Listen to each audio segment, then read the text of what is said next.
You're listening to the Savoir Faire audio experience. Are you ready? The Savoir Faire experience is your guide to everything that has to do with lifestyle. From dating, rides, style, and entertainment. All brought to you by the editor of Savoir Faire magazine, Robert White. Anything goes on this audio experience. So, let's go. It's still the best. All right, guys, welcome to the Savoir Faire audio experience. Another great interview coming your way today. I'm super excited about this one because I admire really strong business people that have their hands in a lot of different categories, and this guy is no exception to that role. Jonathan Kendrick, how you doing, sir? Thanks for coming on board with us today. Very well. Thank you for inviting me. Yeah, I really appreciate connecting. I was checking out some stuff on the ROKiT website today and looking at all the things that you guys have developed and created over there. And I'm super excited to connect with you, honestly, because I feel like I'm not only going to learn a lot from you today, but we're going to learn a lot about some of the new stuff you got going on over there. And that's what I get excited about, you know, meeting people like you. So I want to introduce my audience to you and really give them some insight on who you are. So if you wouldn't mind, would you give me a little bit of your backstory, kind of where you grew up, what your youth was like, and then some of the first businesses that you actually started? Okay, well, thank you. Yes, so I'm sort of proud of this in a way. I got expelled from school when I was 15, mainly because I was dyslexic. And in the 60s, they didn't really understand what that meant. They just thought you were stupid, which hopefully I'm not. I may well be. But and then I managed to get a job at Goodyear, and then I became a salesman in Goodyear Racing Division, which sold racing tires. By 1978, I managed to become a Formula One engineer, was sent to Formula One races. I left in 79. I knocked on the door of 10 tire companies saying, you've got to get into racing, because at that time, I knew a lot about racing tires. And one little company said, we'll give you a chance. I mean, I've got no money. I started my company with £400, $600. And that company at that time, in 1979, was unknown. And it became, as I think a lot of Americans now know the company, as Yokohama. Mm-hmm. So I brought the tires into Europe. I sponsored people like Ayrton Senna, and we became really big. I sold it back to the Japanese in 89, formed a finance company, got rid of that in 92, retired in 98. I set up a mobile phone payment system, sold it to Western Union. And my wife said after 6 months, she can't stand this. You got to go and get out again. And yeah, she was right. And I was bored. And then I met a wonderful gentleman, which a lot of Americans will know from Paul Mitchell, called John Paul DeJourier. Mm-hmm. And we've been partners now for 24 years. And we've set up many, many companies now, from drinks to tires to bikes, to Wi-Fi cities, healthcare, and now the big one we've just launched is, why we're talking, I think, is homes, our ROKiT Homes. Yeah, definitely. I mean, I think that your history and what you've done is pretty amazing, actually. I was reading through your bio a little bit today, checking out the company information. I think, you know, networking, connecting with John Paul is super cool. And then just seeing the history of where you came from. And I love that you say your story begins when you were 15 and like got kicked out of school, because I love the kind of the underdog kind of establishment of your story, where people didn't see how, I mean, honestly, I want you to be really humble here, but like how great of an entrepreneur you truly became. And it started from that little scene in life where you literally got kicked out of school because people just didn't understand you. And I think that skill set that you had as a child even really kind of profoundly grew and made you who you are today. I hear that all the time from very successful entrepreneurs that, you know, there was some kind of little shaky thing in the very beginning of their youth where they weren't really adapted. And I love those storylines because it really shows the kind of, you know, rags to riches story, or they didn't understand me, look at me now type of thing. And I love that about your story, John. I really do. So ROKiT Thank is you. a huge company. You've done amazing, great things with ROKiT. There's studios, there's the life stuff, there's rides, phones. I saw some gear today. There's smart glasses and bikes and all kinds of stuff. But one of the brands that you also have is ROKiT Homes, and I definitely want to dive into that. But I had a couple more questions about kind of the structure of ROKiT, if we don't mind, because I myself have a lot of different brands that I run, and people consistently tell me, hey, you really need to focus on one thing to be super successful.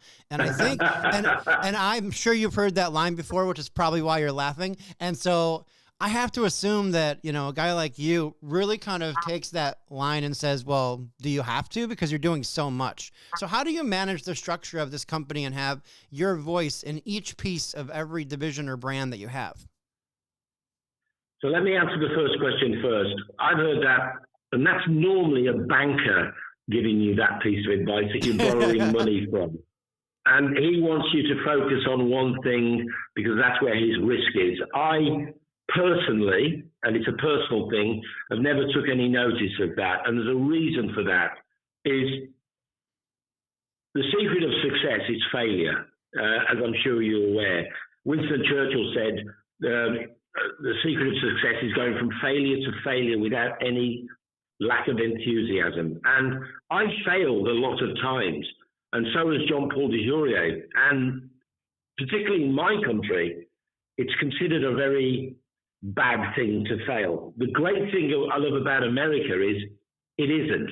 You can fail and still carry on. They don't consider it such a stigma. So to answer your question in a more direct question is that the reason I'm laughing at focus is that because I've failed such a lot, if I just got one thing I was focusing on, and it's a little bit like in the 80s, we loved conglomerates. They had many divisions. I failed and we've had to just write off millions.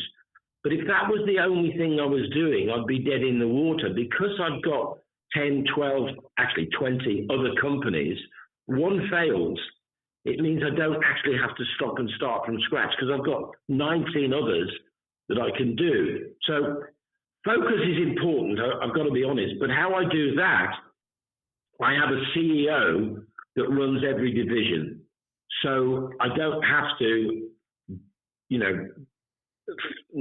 work constantly on each division. I get weekly and daily reports from my CEOs, which allows me to control it that way.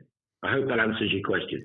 That does actually answer my question, because that's something that I'm focused on too, and we can talk about that later, is putting people in charge of each specific thing that I do, so that not only does my team expand, but it does allow me to have direct interaction with each product and brand that I'm creating. Absolutely. And be able to grow them. What's your motivation for so much? Is it just to keep yourself busy? Do you have children? Like what's going on with wanting to do so much and leave so much as part of your legacy?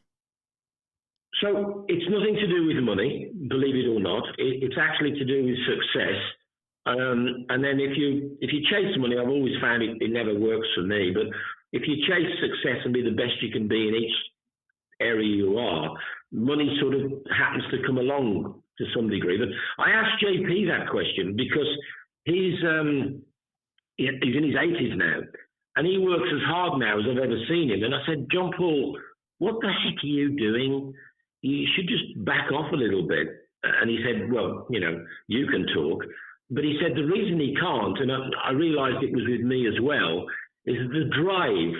And it's that drive that you've either got or you haven't. The drive to be successful. When I had it when I was 15 and he had it when he was in his 20s, you can't turn it off. You can't. Mm-hmm. Well, maybe some people can, but we can't. So he works that hard now because that drive that got him to be a multi-billionaire, he just can't turn it off because it's inbuilt in his DNA. That's why. I love that. That's just such a cool thing. I feel like we're very kindled spirits in here. When I'm getting advice from you, I'm hearing myself in 25 years. Not to age you at all, but like I hope I am talking exactly like you when I get to I that hope you are point too. in my career, because it has been a huge motivation for me to wake up every day and grind and grind and grind. And I hope that never goes away. And you, me, or JP. Speaking of JP, obviously that's a really unique partnership that you have with him. How did you guys meet? Can you talk to me a little bit about how that relationship started? Yeah, that was a long, long time ago. JP was going to a Virgin event with Richard Branson, and I knew Richard, and I was there. And we just started talking, and we've become more like family now. I'm involved in a lot of things that his family does as well. And it was 24 years ago, and we have what I love about this, you'll love this, we have no written agreement at all. It's all done on handshakes, and we trust each other, and he trusts me. And remarkably, there is no agreement between us. It's just, I've got an idea, what do you think? Yeah, we'll do that. And that's it. Oh my gosh. Yeah, that's amazing. I felt like I It needed is. to have paperwork with every partner I've ever had in business, and you just were Yeah, like, no, well, this is real friendship here. Yeah, well, actually, yes. With other people, I do want to get it contracted, because you can end up being totally screwed. And that's happened to me a lot of times. But with him, he's the most honourable man I've ever met, and I hope he says I'm the same, is that his yes is his yes, his no is his no, and if he says yes, you can put it in the bank. It's guaranteed. He'd rather kill himself than not honour his word, and I like to think I'm the same. So we don't have any written agreements, not at all. I love that. That's amazingly cool for the trust factor, and that you guys have been friends for so many years, but also done business for so many years. It's a huge testament to a lot of things that you guys have going on at ROKiT and the other project that you guys are doing together. I definitely want to spend some time talking. Oh, go ahead. I'm sorry, I didn't mean to cut you off. Sorry. It is very unusual, I've got to be honest, because friendship is a tricky thing when you're successful, as you are aware, and you have to be careful. But I've never done it with anybody else, apart from the wife, obviously. And but apart from the missus, I've never done it with anybody. It is exceptional, but I'm very proud of it, because just don't need it. It's great. Yeah, I love it. It's a very cool concept. I mean, I wish I had partners that I could do that with, but it's not like that.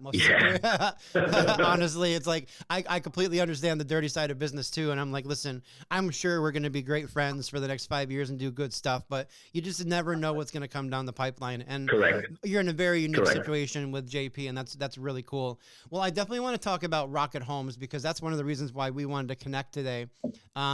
This brand is extremely cool. I checked out the website. I was looking at the products, watching the videos, and I'm just going to give a little bit of the highlight, and then I'm going to let you take over and give me your information about it. But if you go to the website, guys, at ROKiTHomes.com, the very first 4 statements basically say it's flat packed. It assembles within 2 hours. It's got a life expectancy of 25 years. It's a welded structure. It has galvanized steel. Like, when I started reading this, I was like, are you guys kind of putting ROKiT? Well, let's talk about ROKiT Home first. So give me your perspective, because this is I want to say mobile home, but it's not probably the word you want me to use. So this is a long answer, but it's important. So you've got well, that's not true. The world has a major issue with finding homes for people, particularly in Africa and South America, and we can talk about that in a minute. But you've got a major problem in the United States with the homeless and low income. And then with the fires that has just happened, it's even worse now. So we have a saying, me and John Paul in our company, compassionate capitalism. You know, capitalism is important. You need to make money to sustain things and grow, but try and do it compassionately. So our homes are incredibly inexpensive. But I do have a beef with American politics. I've written to every governor in the United States saying I can supply homes, and I call them hamburger homes. I did that deliberately to try and get their attention, because the cost the cost is the cost of a hamburger a week, $5 a week. And I wrote to them saying, the governor of LA, look, you're claiming you need $2 billion to sort the homeless problem out. I'll do it for 98% of that. I'll save you nearly $2 billion. I never got a reply. So there's a reason for that story, and we'll come on to it. But I got the idea. Here's where I got the idea. During World War II in England, we got bombed really, really badly, as you all are aware, and our homes were flattened. So the government put up homes called prefabricated homes. And I researched them recently, about a year ago, and they were put up really quickly. They're prefabricated, and they were supposed to last 5, maybe 10 years till the war was over. They're still standing 80 years later, and they're now called listed buildings. We have listed buildings where you can't touch them or knock them down for historical purposes, like Canterbury Cathedral. But so these buildings that were supposed to last 10 years, wow, they've been there for 80, they're now listed, they're historical, you can't touch them. And I thought, wow, if I could find a manufacturer to do that, we could bring them into America and South Africa and Southern Africa and put them up. And some of them cost $1,500. That's all. Anyway, I thought I can solve a big problem here. I won't put much margin on. I'll rent them out. And that's what I've done. And these homes, at the moment, they're made in a place that's a bit controversial called China, but we're in negotiations to build a factory in Saudi Arabia. And I also want to build, if I can get the demand, a factory in Alabama to make for the American market. There's no point building a factory if I can't get the demand. So, quick story. We can put these up. We can rent them out for $5. That's the basic one. If you want the 2-bedroom living accommodation, and by the way, these $5 homes all have a shower and a bathroom. But if you want the bigger one, it's $200 a month, which is only $50 a week, which is still quite cheap. So I'm desperate to get them into America, desperate. And as much as yesterday, I'm trying to buy some land, which is called unauthorized land, owned by the Fed, where there's no zoning rules. And I will put a village on that land to show how it can be done. And that's what I'm sort of negotiating right now, because I cannot get anybody to realize what we can do. Now, with these fires, that's exactly what I think I can do. I can put a home, I can plug it into the utilities, and these aren't just walls. They've got electricity, the lights are already built in, the power plugs, the air conditioning, it's got a toilet and a shower. And I was thinking I could put those on these poor people's plots at the back. They can live in them while they rebuild their homes. Mm-hmm. And I've also proposed that to the Los Angeles governor, and I haven't heard back. So that's the backstory for it. They are incredibly inexpensive. They'll last a minimum of 30 years, minimum. But here's the real play. If they rent them off me, I'm taking them from being homeless to homed, and here's the real key, which I love. And after 5 years, I'll give them the deeds, so they become They can become we home the homeless. They become homed, and then the American dream. We give them the deeds. They become homeowners. Never been done. But still, I can't get any reaction, and that's why, thank goodness for you, I need to get this story out there because it works. I love this story. So my question is this. Obviously, you're going after the governments, and it makes sense. It makes so much sense, John, for people to be using these in the homes where the fires were, because it's easy to put in your backyard and then be, like you said, live in it while you're rebuilding, and it just makes sense to me. But it's shocking that people are not jumping on board with you. But are you getting like a lot of results from maybe the tiny home community? Because these things like really remind me of that too. No, the problem that you've got in America, and America is really, really heavily regulated in everything you do. You need a permit for this and a permit for that. The problem you've got is all these zoning rules. And by the time you've done the red tape, you'll be a year and a half into it, at least. And that's why I'm trying to buy this land in just north of, I think it's Clark County in Las Vegas, where there are no zoning rules. It's called unauthorized land. And I'll stick a village on there, ROKiT Village, immediately and show people and invite them saying, this is what I've done. This is how fast you can do it. And I could put a village up there in 90 days. And the only way to do it, in my opinion, is you got to show them and say, no excuses, I just did it.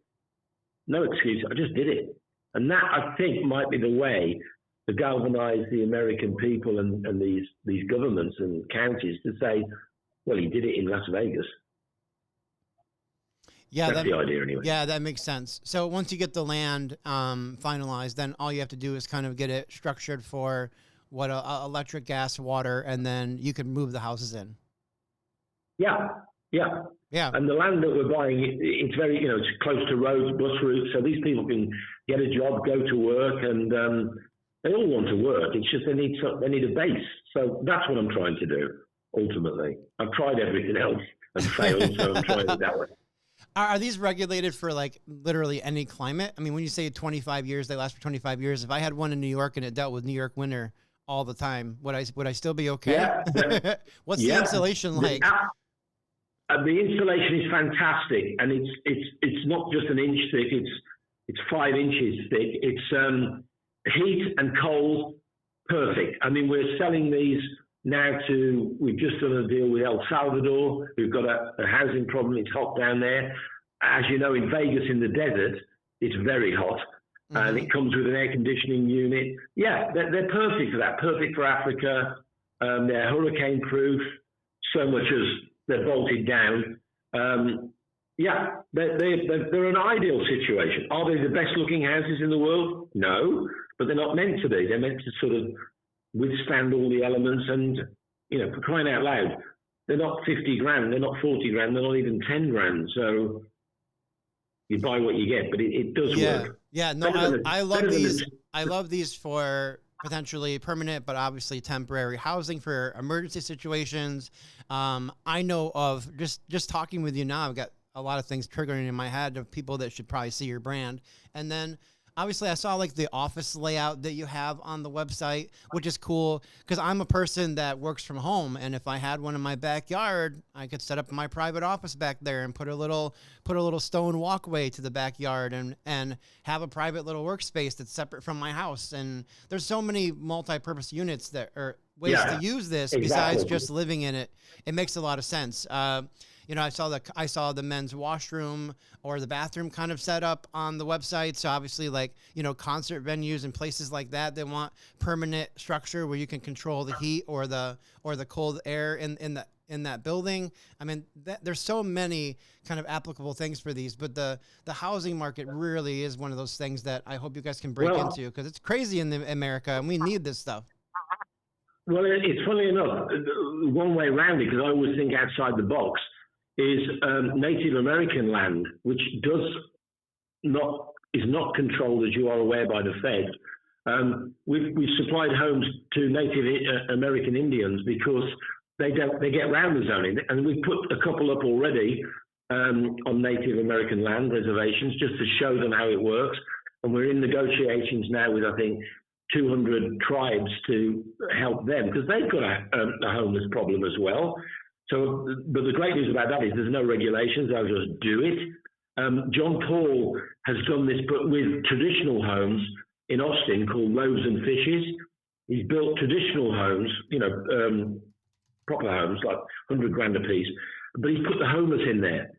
And it's run by a committee of the homeless and some experts, because one of the issues was, well, it could get, dirty and drug infested. No, it doesn't, because that one he's done in Austin, it's policed by the people themselves. If there's somebody there that's being a bit naughty and he's not paying attention, and he has to pay rent, by the way, then they kick him out. So it's self-policing as well, which I love. So you can get away from that first objection, homeless, it could become a rat-infested, drug-infested village. I went, no, it doesn't work like that. Yeah, these are extremely cool. I want to let people know they can check this out at ROKiTHomes.com to see what we're discussing and talking about. I really think you guys created something very, very cool and unique. I really want to see kind of how far this thing goes for you guys. So I'm going to definitely keep track. Was there anything else that you wanted to add about the homes that we may not have talked about, John? No, I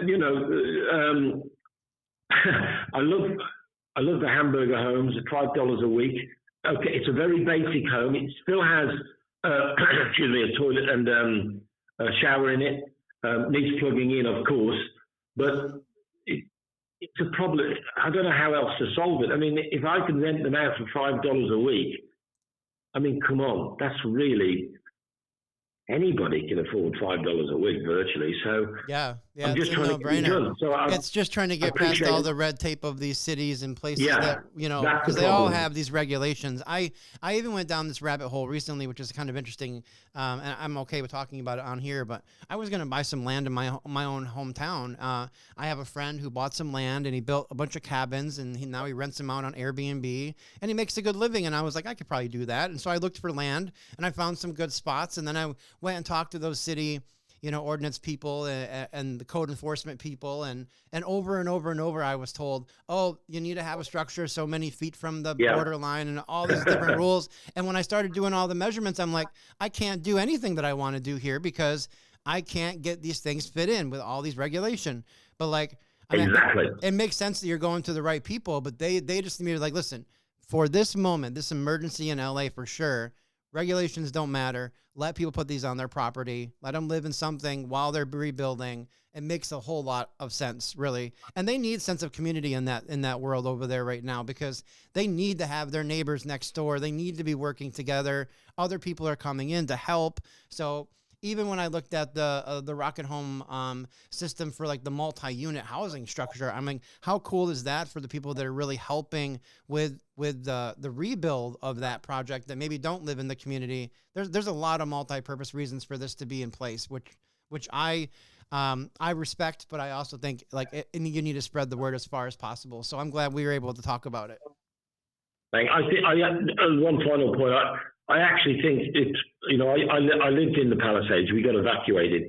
It's like a bomb has been let off. There's nothing there. The businesses are not going to come back. People aren't going to eat there. The restaurants are gone. Even the restaurants that survived, you can't really eat there because of the toxic air. It's going to be a long, long time. And I don't know how they're going to fix it. And I just think if you can have a house that your child can go to school on the back of your lot while you're rebuilding your own home, it's a perfect solution. But it's a regulation issue, which we've got to try and get around, as you say. Yep, absolutely. They don't matter. They don't matter, those regulations. Yeah, well, hopefully we can do something. I would love to reach out to some people that I know too and see if there's some assistance that we might be able to offer. So, John, I have a lot of respect for you, sir, as a CEO, entrepreneur. I respect people that are really kind of focused the way you are, and the idea you have your hand in so many different industries is so cool to me. I wish you were my mentor, honestly. and ROKiT Homes looks like a really cool product and a really cool brand. So I'm glad we were able to push it out to our audience as well. Thank you so much for your time. Appreciate it very much. Thank you for listening to the show. Please take a minute to head over to www.savfair.com and subscribe to our publication.